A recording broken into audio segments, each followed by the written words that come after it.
Hi, everybody. How are y'all doing tonight? That's good. Oh, no, it's okay.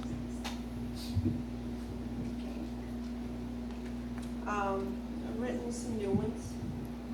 So I was trying to debate which one to go with. So, my first one is called Struggling. Struggling with a broken relationship. It is as if I am stumbling along. I seem to be blind and clueless, and I am fighting to stand up strong. At night I am battling insomnia, finally admitting defeat around 3. So I got up and pored over a book, reading it until I felt drowsy. I switched off the lamp nearby, strode back to my bedroom. My eyes were quite useless, as the pitch-black hallway did loom. Waiting for my eyes to adjust, time just quickly ticked on by. Shapes shifted into familiar furniture that I could finally see with my eye. I stood motionless in the dark.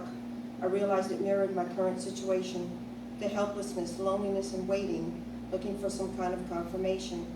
So I crawled back between the sheets, focusing on the problem I am lost in. I look up, asking Jesus to guide me and to point me in the right direction.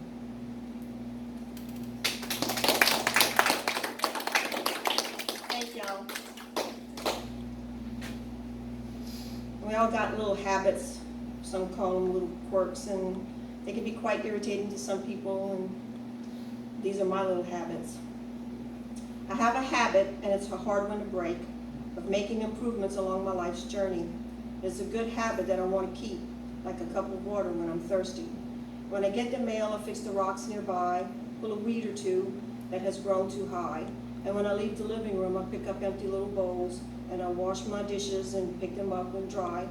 I retrieve bits of paper destined for the garbage, I fold the laundry, and head it for the dresser. After I brush my teeth and my gums, I run the hand towel over the counter. I wipe away any water spots and mess. Walking past a picture that needs straightening, I just have to stop and set it straight. These simple and little things need maintaining. And whenever I pass someone who is in need, I attempt to brighten their day. Even if I have no power to change their situation, I do my best to help them in my way.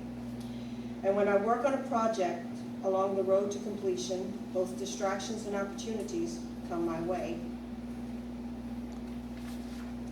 But I keep on working until I'm done, and these little things matter to me every day. And if I can pull a weed from someone's life, clean up a small mess before it gets too large, knowing the difference between distraction and opportunity, I feel organized, accomplished, and in charge. So I'm carrying in my soul's canteen what people around me are thirsty for. So take note of those who are around me and just be who you are.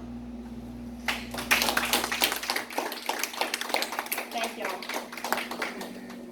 Okay, this is my last one. It's called My Heartbreaks. It's my biggest heartbreak of all was the love of my life. Death took him away from me, leaving me in such strife. The memories we shared in the house that I now lived in haunted me. I agonized with so much pain, my moving on did not come easily. I've had many heartbreaks in my many years of living. Each one was so hard to endure, and each one was emotionally draining. Often I felt I was in a crossroads. I agonized and cried over each one. I prayed and repeated the cycle when each relationship was done. I snapped at people I loved, and I have trouble sleeping. Peace came when I asked Jesus to shift my feelings and thinking. I fought the struggle of depression and tried to manage the anxiety. But when I finally hit the rock bottom, I finally arose from all my tragedy.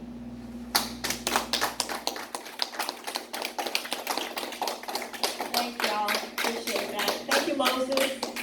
Thank you, Nellis.